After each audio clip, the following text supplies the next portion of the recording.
And we're live! Hello! Alright, well, Hi. unfortunately, we're still missing a couple people. They should show up eventually. But we're going to get it started because it's right on time. So, without further ado, you guys all know my ugly mug, but let me introduce you to my guest tonight. Lisa, please introduce yourself. Tell us who you are, what you're about, all that fun stuff. Well, my name is Lisa Marie. I live in Columbia, South Carolina, in the United States, and I am the Sassy Wealth Coach. So I work with women entrepreneurs to help empower them around their money instead of fearing it. I'm a mom of 2 special need girls and bowling. That's about me in a nutshell. Wait, did you say bowling or bullying? Bowling. Bowling. All right, balls and pins. Got Bowling. it. I own 6 bowling balls, and I bowl in a league, and I travel to tournaments and bowl. Yeah, That's pretty awesome. It sounds like a lot of fun. I So like it. It's a really good stress reliever, and it's the only sport I'm good at. okay, well, you know, everyone's got their pluses and minuses, so that sounds like a plus for you. Um, Yeah, I know I love bowling, so promise I ain't it's talking no fun. junk. Yeah, exactly. Um, so anything else you want to talk about? Projects coming up, things you want to introduce for your business side of things. Where can people find you? All that fun stuff. Yeah. Find me on the sassywealthcoach.com. That's my website. You can also find me on Facebook, the Sassy Wealth Coach, or Instagram, the Sassy Wealth Coach. I'm also on, what's the other one? Those are the 2 main ones I'm on, but any of the ones I have, that's the handle is the Sassy Wealth Coach. And I have a group program that I'm in the middle of a launch that starts October 10th. It's called the Sassy Money Mastermind. So it's about the money mindset, changing our money stories, and then money management, because I believe they both, they go hand in hand. So I'm super excited about that. It sounds like a lot of fun, honestly. Uh, Yeah, it really is. It's diving in. I mean, most people don't think it is, but it's diving into money stories and where they came from, and realizing, what we brought from our childhood to our adult, and going, oh, wait, okay, and then realizing, it's a story. I can turn the page and I can write a new one. I don't have to keep that story. gotcha. So it's yeah. Well, I mean that's fantastic, and I hope it kicks butt and takes name, especially for all the female entrepreneurs So do out there. I. So do I. So that's a quick intro on you. Um, Again, this would be the part where we introduce Mark, but Mark is having technical difficulties or something, and again should eventually join us tonight. But we'll get around to that. Um, let's get into tonight's topic, right? So, it is I'll Never Tell, right? Is our title for it. We're talking about the secrets and moving your storylines along and all that fun stuff. And so we're going to talk about why characters hold secrets. So the first question I'm going to ask to you, in real life, when you're dealing with the mentoring people that you deal with, right, and the people you help coach, what is the biggest thing people tend to hold secrets about when it comes to the money side of things? Don't need you to expose anyone here. Just like what's something that No, no, like no. something everyone kind of just like keep I quiet think to themselves. the biggest thing they try to keep quiet to themselves is how much they spend. Realizing, and if they know how much they spend, they want to keep that a secret, or how much they're afraid to talk about how much they dislike. How much of a bad relationship they have with money. But most of the time, I would say it's they don't want to divulge how much they spend, or how high of a credit card debt they have. Really? That Okay. I think, yeah, because most of the time, especially with women, they're afraid that I think they have a fear of being judged, and men actually, because I have a few men clients. They have this fear of being judged, like they should know better. Um, it's just interesting because a lot of times they think everybody else has it all together when it comes to debt and their spending. And I tell people quite often that you can't shock me. There's nothing you can tell me that you've done or you've spent or how high your credit card debt is or anything like that, and it shocked me. But those would be the two biggest things I would say that they hold back, that they don't really want to, they don't want to share. Gotcha. So applying it to game logic, when you're building an NPC, right?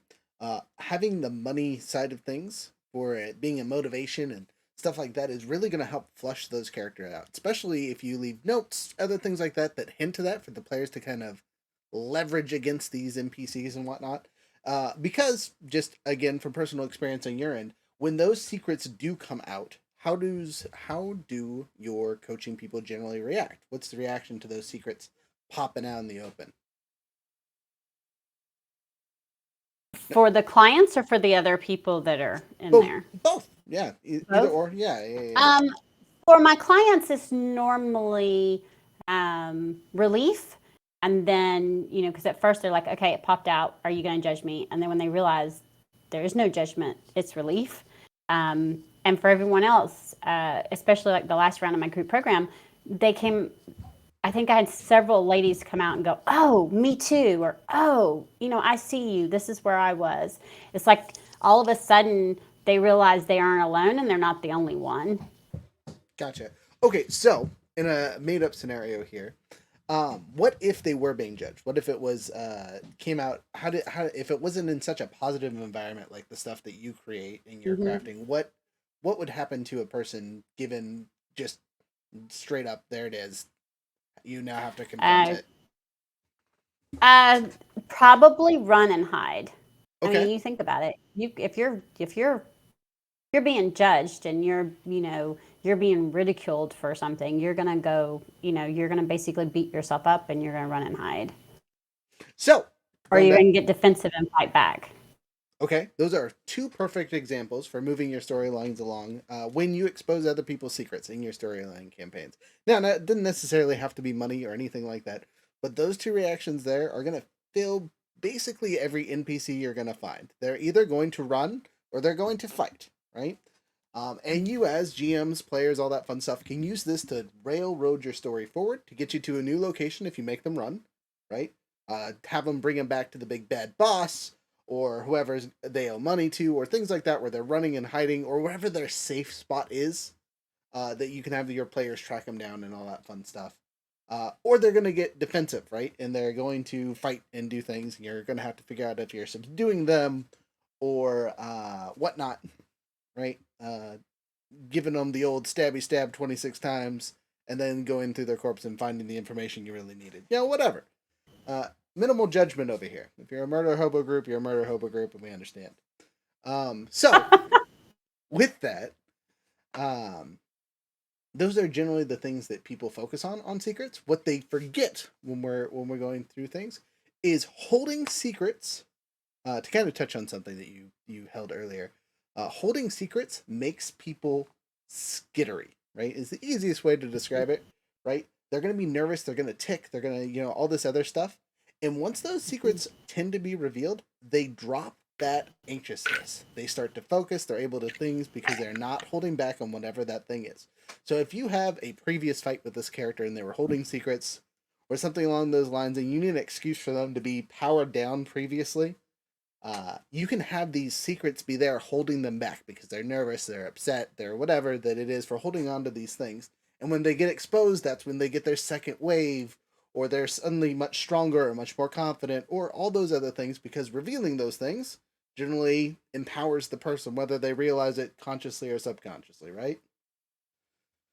So, Right. let's talk about the other kind of secrets people can hold. Now, obviously, your expertise is money, but what other Yes. stuff do you think in, we'll say, these fantasy realmy stuff would be fun to see at a table?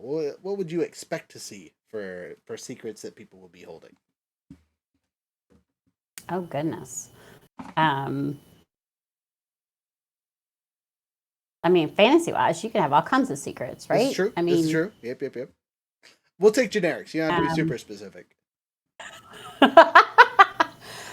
I don't know. So, I mean, I'll use, I think my, apparently nowadays people want to keep secrets of who they're dating or who they're seeing. That's a good one. I don't. Yeah. I learned that that's a new thing in middle school. Apparently, is you have to Oh, keep a secret. I'm like, but why? um, so I think I would say that. I think sometimes people also want to keep a secret of like where they're from, you know, their background, their history, hmm. because again, uh, I don't know whether it's fantasy or real life. We judge. We shouldn't, but we do. Okay. I mean, that's a fair enough statement.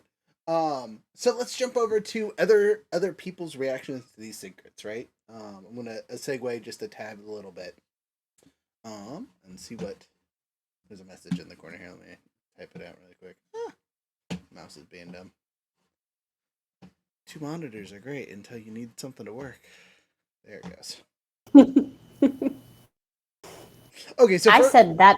I said that earlier. right. So Frozen says family wealth, dark backgrounds, alignment. Those are all things people keep secret. I think those are Mhm. excellent additions.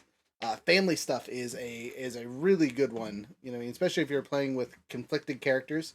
This can be stuff that your players have right as secrets that you use. And I'll get into the bonuses and disadvantages to letting your players have quote unquote secrets um, at the table, but that'll be just a little bit later. So I'll get back to that. Same thing with alignments and all that. Those are great topics, Rose, and I will get to them. But getting back to other people's reactions, right?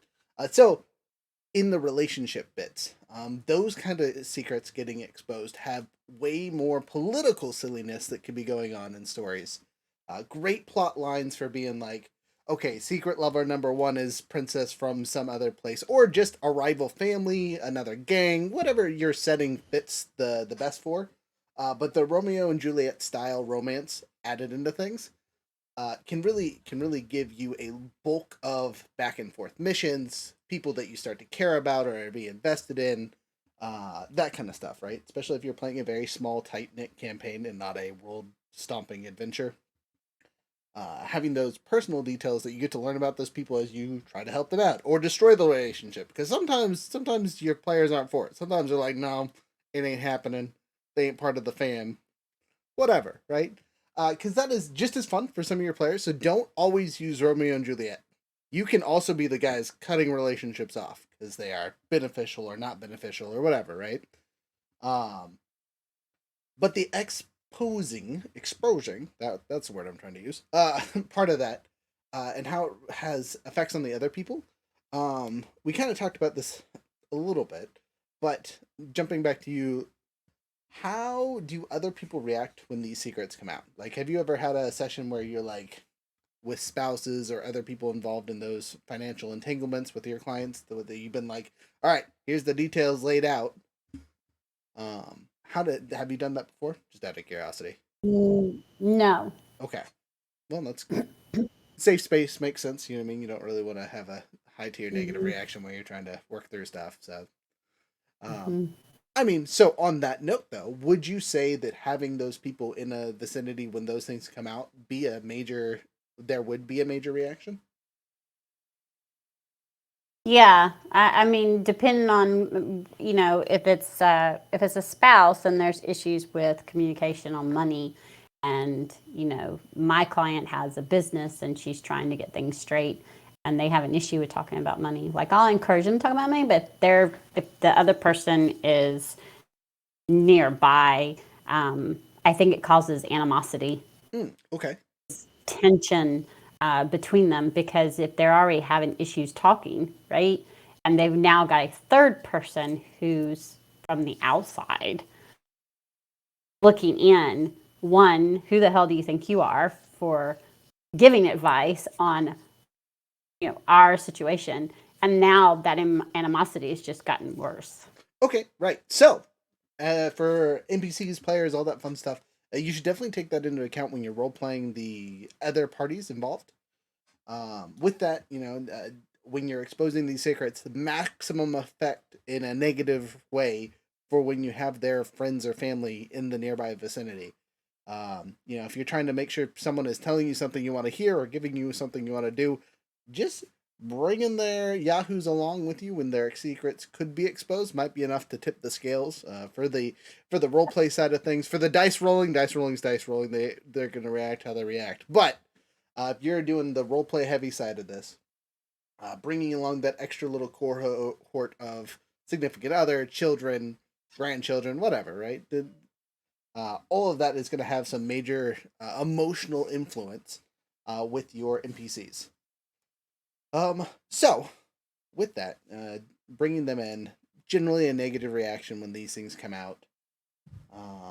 All that fun stuff. So let's talk about from the player side of things, because NPCs are a lot of the times we deal with it. But going back to those alignment and player secrets and all that fun stuff, players can have secrets, and as a GM DM, I encourage other GMs and DMs to let your players have something that only they and maybe you know, right? It can be something from their background, all this other fun stuff, to start the campaign. And sometimes you can keep it as just a cool bit of knowledge that's just like, oh, I just never told anyone. It's not really a secret. No one asked, kind of thing. But it could also be that very held on tight. And those three that, excuse me, were brought up in the chat. I'm going to pull it up on the thing here. Family wealth, dark background, and alignment, right? All three of those are fantastic secrets to run with for player characters, right? So the first thing is family wealth, right? If you're not playing a noble class character, we'll give the classic example of a rogue that came from a very rich family but just learns how to steal and is disassociated with them because whatever, and they had to learn on their feet, so on and so forth, right? Makes great background stuff, but they might not want to admit that, they really have never had financial issues, because anytime they've really had a hard time, they go to mommy or daddy and ask for 50 gold. Those kind of things are going to be interesting, right? They're way more roleplay than mechanical based on how they're going to affect people. But as GMs, DMs, something fun to add in there is giving your characters the opposite of inspiration to one of their roles if their secret's revealed, because it goes back to that anxiety and issues they're going to be having when they talk about things. You could also start quote unquote punishing them for holding on to those secrets once someone figures it out and they haven't exposed it to the rest of the people that they are interacting with. Now, I do note that this is probably not a great thing to hold on to them for very long. We're talking maybe a session or two before this comes out and in the open. Because longer than that, it just kind of gets annoying for the player. And we want people to have fun, not necessarily suffer for secrets. But I'm going to jump back over to you really quick. What are some other story or player-based secrets do you think would be a good narrative hook? If you were reading a book, what would be a interesting main character secret? We talked about the relationship one, but what's something else? I'm trying to think, because I love good murder mystery or romance, like mystery romance novels. So those are great sources of inspiration for these kind of stuff. So yeah, Nora Roberts is my favorite author, and J.D. Robb. She writes as J.D. Robb, so it's a futuristic thing. So I think it would be your background. I know he says family. Well, he says dark background. So yeah, the dark background. Because think about it, like J.D. Robb, she writes. There's written about or like family secrets. So like she's a futuristic cop, and she's can't think of some of the things, but I mean, another secret would be like why you moved, like, why you're in a new area. Like a lot of some of the mystery novels, is they're in a different place for a reason, because they're running or they're trying, they've got a past. So it's like a dark background, dark secret, or they're trying to find someone or find something. They have, or one of the books I love, a trilogy, is they come into superpowers. So it's like three witches, and they didn't know they were witches. Nice, kind of a charm situation. Yeah, it was kind of. It was. They were actually like weren't sisters. They were cousins. Okay. and it wasn't it was sort of different. It was like a sorcery type. Like one was wind and water, another one was water, and another one was I don't remember what the third fire. I think it was. It was yeah, wind, earth, fire. So it was really wind, water, fire. Sorry, said it wrong. It's all good. But it was really interesting. Because they had to uh, let go of their past dark background, right? In order to, you know, um, and go through some fighting in order to get their power. So it's kind of like a good versus evil thing. Interesting. So that brings up a great narrative background, especially for magic casters. You know what I mean? We could even do Harry Potter, right? The removing a glass and a serpent coming out and eating a small child. They gotta go. They can't be dealing with that. Something a little bit darker than My Harry my Potter. daughter my daughter would agree with you that they got to go. They got to go. Um, but having that is, hey, my power showed up and it just started doing terrible things to good people for no reason, even because it wasn't under control, and I felt uh, guilty for what was happening to people, right, and them having to deal with their guilt until they go back and deal with their traumas. Um, is a great building of a character arc, right? Because it starts as an idea, and then you have plenty of narrative to go through with it. Hey, look, Guy's here. He's at least listening. That's younger. He'll be in here in a second, hopefully. But with that, the other one, to kind of touch on the romance novel silliness just for a second, is like your werewolf or vampire situation. Whether that's Hey now. sorry, like it could be a velociraptor, whatever, doesn't matter. For D&D though, werewolf and vampires are a possibility for players to play as, so on and so forth. Along with Okay, that's good though, because I was gonna say I like those books too. um, and again, they're not bad books. I'm not dissing on the books, but that kind of secret where that's something you could keep from the other players theoretically, right? Especially if you don't Yeah. necessarily have a campaign where you guys are out in the woods all the time together, and it's just kind of like you meet once a week to deal with stuff and things and go on your adventures. And that's just a background thing that might pop up in the middle of a mission because they're like, "Oh, we're gonna sneak into this place at night." Yeah, yeah, that sounds good. And then you realize that it's a full moon that night, and bad things happen to your character. Um, to expose said secret, and then your players have to figure out how to deal with it if it's even worth going over. Because again, lycanthropy and specifically D&D isn't necessarily you lose control and have to submit to the wilds of the wolf. You just transform whenever you do so, or you're always a werewolf. One of the two. It really just depends on the setting you're playing in, so on and so forth. So having those tropes might be another area of leverage for both NPCs and players. Because generally, lycanthropy, unless you're in some kind of community that supports it, is viewed as dangerous or outsidery or stuff like that. So holding that secret obviously has its advantages and disadvantages all in one big basket. Excuse me. So, jumping on to another secrety thing that you guys can talk about to kind of move the story forward is alignment or hidden intentions. And this is your classic spy novel stuff that you're just kind of, keeping secrets, passing messages, all that fun stuff. If you use your group as a message passer without them even realizing it, right?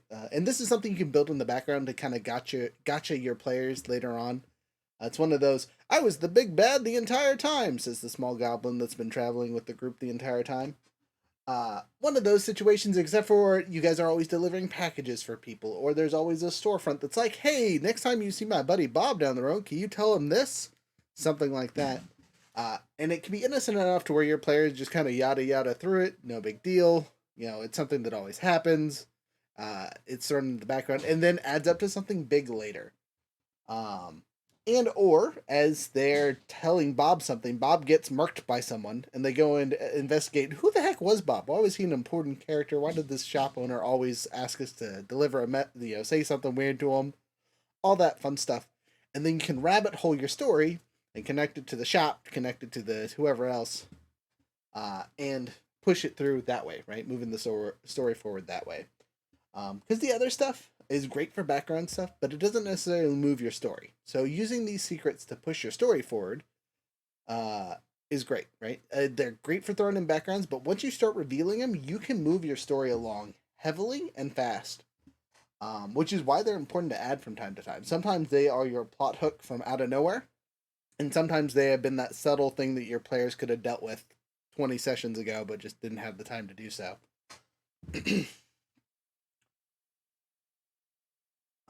Sorry, answering a message here. So, with that thought, what are some creative ways that you think secrets can be shared or exposed? Creative ways. Yep. Well, I mean, creative ways is how you're sending, what is it, the secret messages or coded messages or Mm-hmm. to each other, having them exposed. I don't know. I have to think about that one. Gotcha. Okay. Well, I mean, that's easy peasy. I mean, Luckily, exposed would be on, I don't know. I mean, someone just figuring it out, I think. I don't know. I try not to expose. But I mean, as far as like, keeping it or passing it, I would say that, the coded messages, right? Or having a way of passing and it being obscured and not knowing what you're actually passing. right. So in D&D specifically, and in a couple other systems, they have things called Thieves' Camp, which is basically a coded speech. So you can speak it in common or whatever language you're supposed to be talking in. But it is a cipher language for people to use. Sometimes it's symbol on walls, sometimes it's colors of shirts. It can be all kinds of things depending on your setting and whatnot. Sometimes you can have multiple styles of Thieves' Camp in the same thing because it's just ciphered language is the easiest way to think of it. And your players that know how to speak it are better at seeing it when it's popping up. Like it might not make sense to them, but they're like, they're speaking in code, or that means something. So, going back to the exposing side of things, having a character that can speak Thieves' Camp, so on and so forth, can kind of make life easier on that side of things. Hello! Welcome to the fun there, Younger. Maybe, eventually. There he is. My bad, my bad. So, you got anything fun to add for secrets and things? Absolutely. I actually just had a entire session in relation to some secrets and things recently at home campaign. And so it's kind of the intermingling of two separate campaigns ran by the same players, but two different sets of characters. Okay. And one of the characters in the original campaign is actually a shifter or a changeling. So they're related to doppelgangers. And how I have it running in the game is that they aren't officially registered as that. And so they are technically being hunted as monsters by the second group of characters who don't know that they're hunting their original group of characters. If you're in Younger's campaign, plug your ears. You're getting spoilers. Oh, don't worry. They're not hearing this. Okay. And so they actually the original group found out that the character is a shifter, and they are currently on their way to basically grant them the authority to still like be like an adventurer and basically cleanse kind of identify them as a non-monster. Even though they're a monstrous race, to be accepted as a non-monster, within the civilized world, and given like basically like a stamp of approval by the local authorities and so on and so forth. So they don't And get so hunted down like dogs. That's good. exactly. And since that hasn't happened yet into completion, there's a separate organization that is doing that, which is the other set of characters. Interesting. Now now just out of curiosity, do your players know about both groups and why they're doing it to each other, or is it kind of are you keeping a secret between the two? I'm keeping a secret between the two, and they haven't caught on yet because there's other side quests and so on in the second campaign Mm-hmm. And so they haven't they know that they're monster hunters in that campaign. They just haven't identified that the person who's posing as an adventurer that's suspected to be a doppelganger is actually their other party. That's Which much I too think funny. is hilarious. Yeah, I was gonna say that's a great way to do it. And as a GM/DM, that's a great way to do that with your own groups and keeping your own secrets, which was going to be our third major topic for tonight. So great segue. So Introducing rivals. Right. Keeping secrets as a GM or DM, right? And this goes more than just knowing about your player's background and history and that kind of fun stuff. And keeping their secrets, having your character's own secrets. So again, we go back to the goblin that was the bad guy the entire time is a great trope that has been used forever, but a fantastic example of it because it's not going to read out. The important part for keeping DM secrets is you have to leave breadcrumbs, right? Because you want them to be discovered because it's a secret in your own head. Your characters aren't ever going to catch up on it unless you leave these little crumbs somewhere. Specifically with the goblin example, right? Have him every once in a while kick the heck out of a dead body or someone that you guys beat up to protect him. That just is more than it needs to be. Stuff like that. Have him be extra greedy or something that kind of aligns with whatever the big bad, oh hello, is known about. Align with the goblin. It doesn't have to be something super crazy. It could be something as simple as the big bad has silver hair during the night or something silly, and you also notice the goblin has the silver hair. They can always come up with excuses or stories or things like that to dissuade the people from knowing about it. But without the breadcrumbs there and just springing it on your characters, it can really feel undeserved and unfair. And sometimes it makes a really good story for them to come through and discover those things. They hitch onto one of those breadcrumbs and go to the fruition of the story. They're going to have a lot of fun with it, right? Because they're going to feel accomplished, whatever. It could be a very obvious hit, too. These breadcrumbs don't have to be tiny. You could throw the whole loaf out there. It doesn't really matter. As long as you're throwing something out there from time to time, the ducks will catch on. Thank you. I'll put that on a t-shirt later because that's hilarious. I like that. So, with that, what are some ways that you can hint to said secrets without completely exposing them? Again, this is I'm going to go through both of you really quick. So we're going to start with Lisa. What would be a... Sorry, you're just the first one on the list here. So, what would be a breadcrumb to throw out to your party or adventuring group or whatnot? Yeah, I'll go into another question for that segue.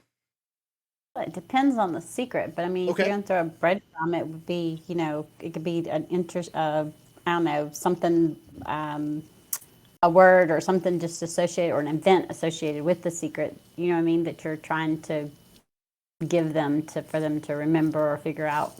Gotcha. Okay, so I'm going to specify it down on you just a little bit here. You talked about the relationship secrets earlier. How would you hint to a major relationship without outright exposing who or what they are?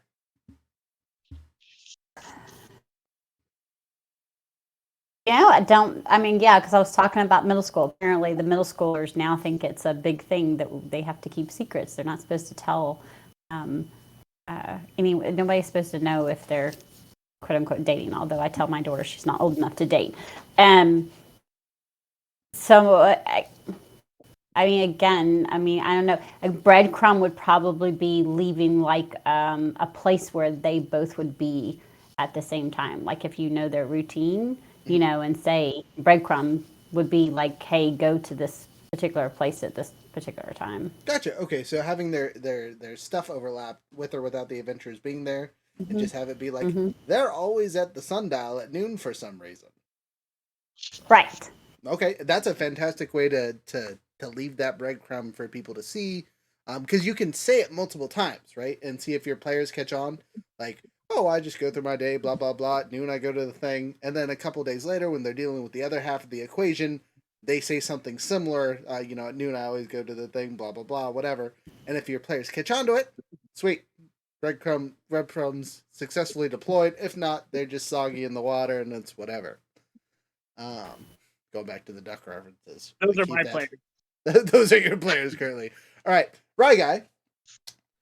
Looking at you, what is a good way to do breadcrumbs for a story situation for you? You think? Well, I've learned that it can be difficult with murder hobos. Yep. I 100% agree. So with that being said,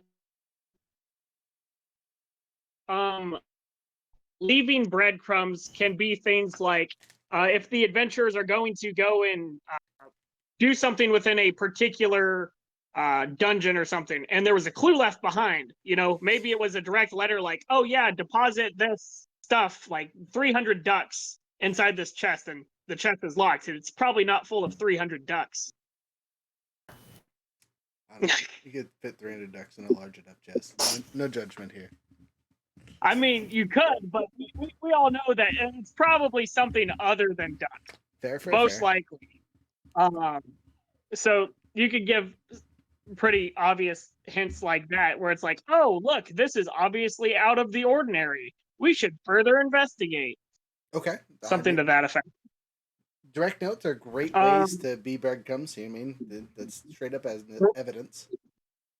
Rewarding perception checks. If somebody's like, oh, I put my ear up to the door and seek to listen in to what the conversations they're having, and then they intercept the conversation between two NPCs, and they're able to pick up on some subtle information, and rewarding them for taking the time to listen rather than just kicking down the door. Okay. Or picking the lock that's unlocked. Hey, both of those are good options, though. So, on this, to kind of jump to the next bit, let's talk about red herrings, or secrets that don't lead to anything, right? So we've talked about leaving breadcrumbs, but sometimes, right, as a DM, you don't want your players to get the fact that Boblin the Goblin is a bad guy. What are some creative ways to throw people off the scent of said secrets, even if you've already thrown out breadcrumbs? You're raising your hand. Go first. Yep. So, okay. So in the first campaign that I was just talking about most recently, the local lord is 100% like a bad guy. Okay. He's a bad guy. He's literally a tyrant. His town is in squalid and such. However, he still hires adventurers to go like kill bandits, who are basically Robin Hood-esque characters in his territories. And so the adventurers are hired to take care of these bandits, so on and so forth. And they're still currently hunting down all these bandits. Some of them have escaped. The head guys have escaped, so on and so forth. And they're still trying to track them down, so on. But in the second campaign, they came from an outside region. And they received information that these are actually not bad guys at all. These are essentially people who are trying to protect the Vale from being invaded by the Feywild. And that they're posted up there, whereas the other guy is kind of just wanting it to all crumble down because it's part of his plan. Okay. And the players themselves now realize the secret, and now I'm going to be teaching them how to keep their player knowledge separate from their character knowledge, because this is some of their first campaigns. That's fair. And you know what? Kind of on that point, that makes it really easy to segue player knowledge versus character knowledge, right? Because sometimes you get that. Sometimes you get to talking with your players afterwards. You say something that is, we'll say, out of pocket. You mentioned Boblin and call him the Duck Slayer, which is the big bad or whatever. You go, sorry, I meant Boblin or whatever, and your player suddenly knows that Boblin the Goblin is the Duck Slayer, and he needs to be hunted down, right? It is okay for you as a DM or GM if your players figure things out, or they're talking in chat outside, blah blah blah. It is okay for you as a DM to be like, do not use this knowledge in the game. Play your characters if you don't know, so on and so forth. Just because it'll keep the story better, right? It'll be revealed in time, and then you can use all this knowledge that you have or have had for 6 months then to share with everyone else, whatever. So if you goof up as a GM or DM, it is okay to tell your players that like you can know this, but your player cannot. And at that point, it's in your player's court to not goof it up too bad, right? To not act on ways that they shouldn't, so on and so forth. And you can then deal with the you should know to do that at the table. As much as I discourage that and just say let your players do what they're going to do, sometimes it happens and you're like, you cannot deal with it now because you've set it up in a unrealistic setting, right? Again, Boblin the Goblin is the Duck Slayer. Well, for some reason, this player bought 27 barrels of TNT and just happened to light the cart on fire with Boblin in it. You know what I mean? Like, that's player knowledge too much. You know what I mean? And you can be downright honest with those moments and be like, do not do that. Please do not. Keep that stuff separate, that kind of thing.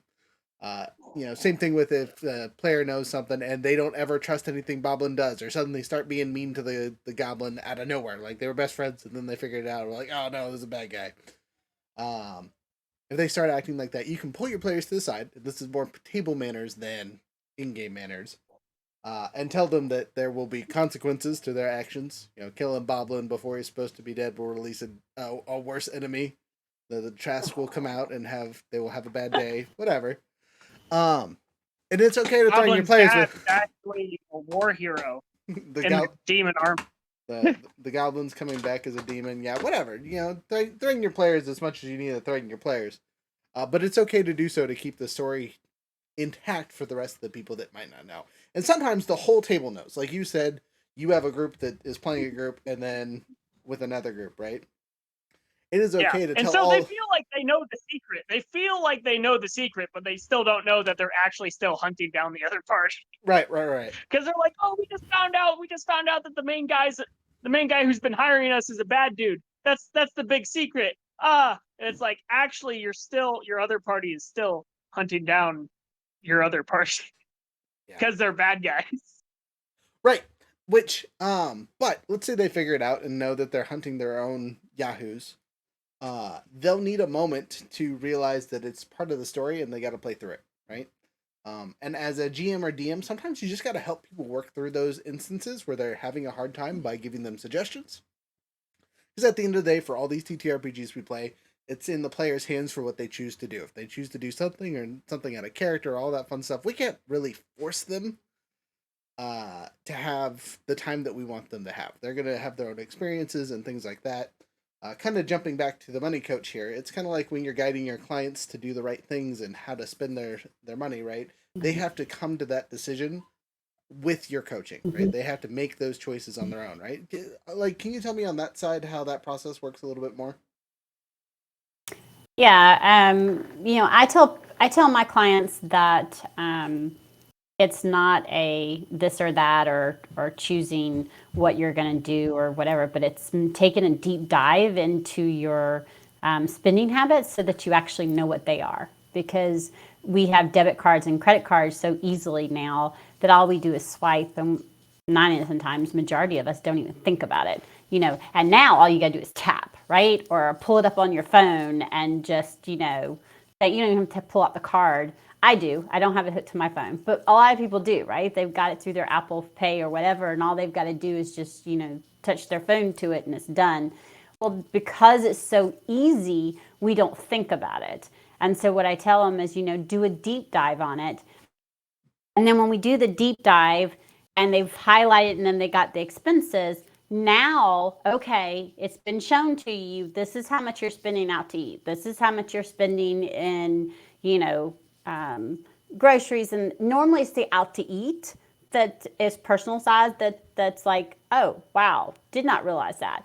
And so when they do, now they have a choice. Okay, is this really, especially when they compare it to the groceries, this is how much you're spending in groceries, this is how much you're spending out to eat, or DoorDash. Depending on what city my clients live in, DoorDash is really popular now. Yeah. So, I have one client who was buying just as much groceries as she was spending in DoorDash. And I kind of looked and I said, okay, look, there's nothing wrong with DoorDash, but choose one, do you really want to buy all these groceries and have DoorDash? Well, I buy the groceries, but then I'm too tired to cook, so I order DoorDash. Okay, well, then you just threw money down the drain from the groceries. So they have to then be, oh, so I need to make a decision. Well, you can still keep doing it, yes. Or you can say, okay, I know I'm going to do DoorDash. Let me just not buy as much groceries and put that money somewhere else.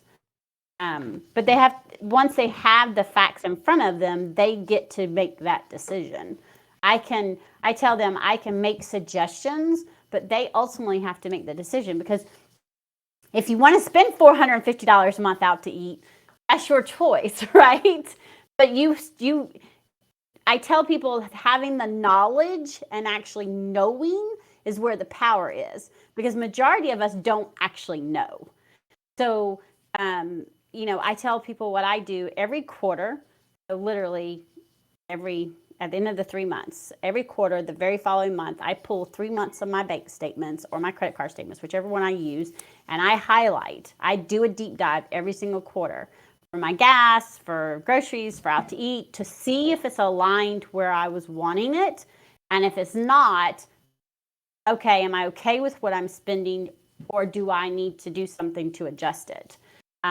Because again, knowledge is power. So, and I think that's the same way with your game, right? Knowledge is power in being able to make better decisions.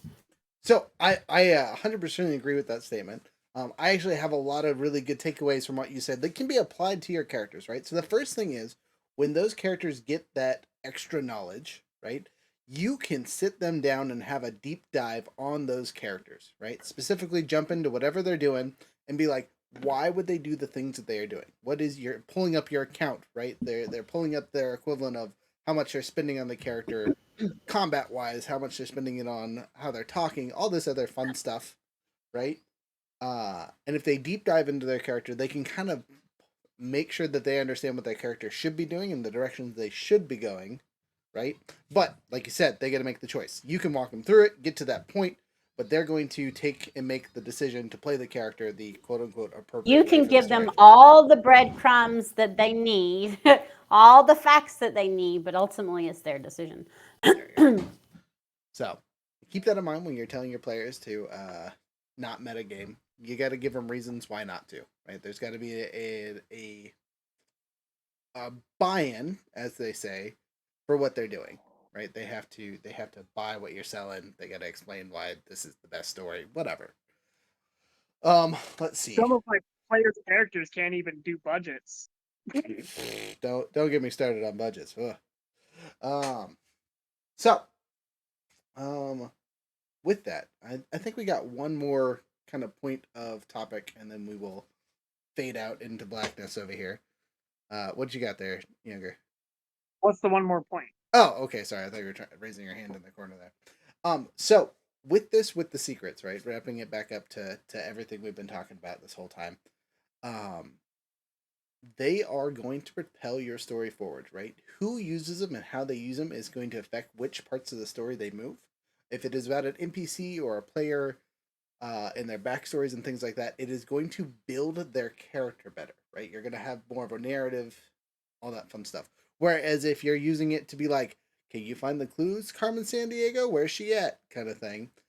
You're going to be able to do it more on the mechanical side of things to move the story forward. Get to this location to find the thing, to decipher the colors, to do a puzzle, to da-da-da-da, to find out that Boblin's the bad guy and he's going to stab you in the back. So, where you put your secrets really depends on what part of the stories you want to progress. If you invest it in people and things, it's going to build those up. Whereas if you have it tied to a goal or objectives, that's the part of the story you're going to move forward. So,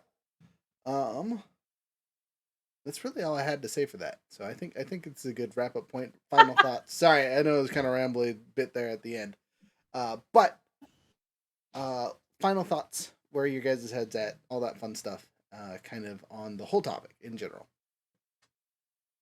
We'll start with you. So I was a little bit of a late jumper on it, and I know that you probably, I believe I overheard when I first joined you talking about players having their secrets and such, which I wish I had talked more in emphasis about, because one of my favorite characters for the longest time, I jumped in relatively late campaign. It was Bareth, the Hobgoblin Wizard, which was neither a hobgoblin nor a wizard. And so my entire party for the longest time was just like, oh my God, Younger, why are you so bad at playing a wizard? And it's really because they're like, cast fireball. And I'm like, I got scorching ray. And they're like, you're a wizard. Come on, we're level 11 or whatever. And they just thought I was being stingy with my spells and that it was a character trait. And they didn't find out that I was a wizard until we were fighting pirates and the pirate captain came and attacked me as an individual, slid down the ropes, and everybody was like, oh no, the pirate captain's about to kill our wizard. And since I was actually 2 goblins in a trench coat, I get sneak attack because there's an ally within 5 feet. Stabbed the guy with my dagger, which is a wand with an arcane focus on the end of it. And then he basically exploded, and everybody was like, because sneak attack. And they were like, I don't think he's a wizard. Right. How did this wizard just do 92 points of damage with a dagger? That's not a thing. Wand. Right. Oh yeah. Right. With a wand. Right. He just stabbed him in the eyeball and he exploded. I remember that was great. And then they didn't find out for like another 2 levels that I was actually 2 goblins in a trench coat until my legs, which I often spoke in character, saying my legs, and then go out that way. They also thought that that was a character trait. In reality, my legs was the name of my other goblin, and he carried me around everywhere. And then I basically got cut in half, rolled to see who died. My legs died, and my other half, somebody went to go heal me or revive me, and they couldn't revive me because I was still alive, or regenerate me because I was still completely put together. He was a whole person. Yeah. And everybody was confused until they saw that I was a tiny person. And because they thought he was actually just a rogue the whole time, an arcane trickster. Oh, that's the big secret. But I had 2. I thought it was enjoyable. So double secrets leading to more secrets. That would have been a great addition in the power of having more than one bit. So keep that in mind, GMs, DMs. You can have more than one. It doesn't just have to be one thing. Players, same thing for you and your backgrounds. Right, Miss Lisa Marie, what about you? Final thoughts on this whole thing, and then we'll get to your. I'm going to tell all your listeners to ignore y'all too about budgets. Oh no! What? Budgets are not evil. Oh no one said that. I didn't say they're evil. I said my players need to learn how to budget in game as well. Okay. Well, you know what? That might actually be good to teach them then, because maybe then they would learn how to do it better in the real world. It's funny that you're saying that, because some of these players in my current campaign are like my best friend's little brothers. And so it is 100% being relayed to like real life, as in like, if you don't buy all useless stuff, as soon as you get a little bit of money in your hand, you can get the really cool thing that you want. Well, what I teach my 20-year-old, she's on the spectrum, and what I've told her is that she can have a spending account, and then when she gets paid, let's have a particular account for something she's wanting to save for, and we nickname it that particular thing. So because she's on the spectrum, she's into she plays Destiny. She plays Sims 4. I want to say she plays a couple of other things. I don't know anything about them. But she loves Legos, and she loves all those things. And so I tell her, it's okay, have an account for a particular thing, and then let the money build up. And when you nickname it that particular thing, then your brain is seeing, okay, that's what that's for. I'm not going to touch it. And, I do the same thing, and I tell my clients to do the same thing. When we have it for specific things, our brain sees it. That's for vehicles, for vehicle things. So like I live in South Carolina. We pay property taxes on our vehicles. So property taxes on our vehicles, yes, Lord, they love taxing us on our vehicles. Matter of fact, mine's due. I need to pay it. But, you just told the IRS. No, that's not the IRS. That's the state of South Carolina. We pay property taxes on our vehicles, and if we don't, our sticker expires, and then we get pulled over, and yeah, it's a whole thing. So we have to pay it every year. So depending on, and here in the United States, depending on what state you're in, depends on whether or not they charge it or not. But like your tires and oil change, all those things are no matter where you're at, right? So having an account that's just for a vehicle and having those things, being able to save for those so that when those happen, you have money for it. So another thing that you can do is teach them, instead of calling it a budget, because so many people think budget's a four-letter word, then instead of doing that, call it a spending plan, a money management plan, or a lifestyle plan. I call it a money management plan. I have several clients who call it their spending plan. So they don't like that word. So using something else instead. Okay. Okay. That's honestly helpful. I mean, it's just like, I don't like the word journaling. I call it mind dumping. It's still the same damn thing. It's just using a different analogy of it. I understand. I hate the word agenda, so. Yeah. So, I mean, you know, but so if you don't like that word and it stops you from doing something and you know it would help you, find another word to call it. When I started calling it mind dumping or brain dumping, boom, every day I'm doing it. It's just finding it's whatever. I tell people you got to do what works for you. So that means tweaking the word or calling it something else. Spending plan, money management plan, it's the same damn thing. It's just you're retraining your brain to think of it differently. That's fantastic, both on and off the table. So all of that is golden gems hiding it. Golden gems over here last minute. Holy cow. Thank you so much. We're good. I was gonna do announcements. I forgot. Hey, look, you got me mesmerized over here. In my defense, it is 11 o'clock here, so it took me a little bit, okay? No, that's good. Whoa. It's 10:57. Don't get ahead of yourself. Oh, well, it's close enough to 11 o'clock. Right. Okay, so to kind of wrap things up on our end, just a fun note for you guys. We got bullet dice coming in the next couple weeks. Things have been ordered, so all that talking on the Discord about bullet dice, they're coming, along with some other surprise ones we have hidden.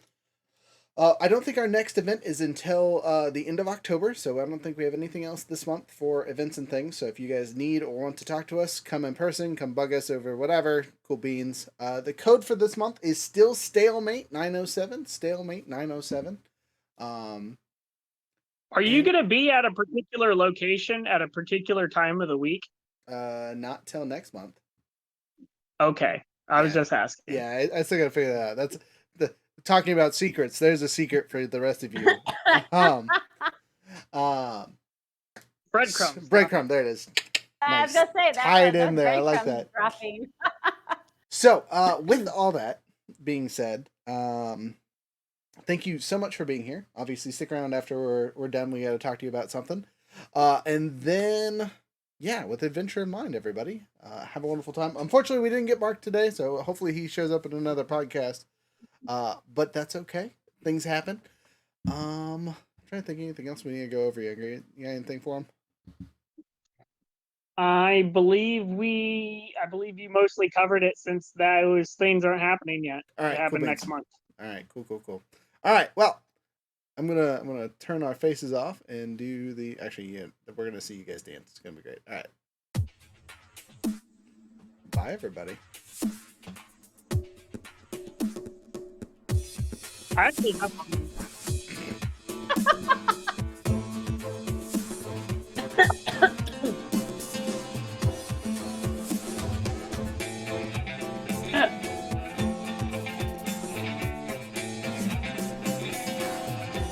Ha ha!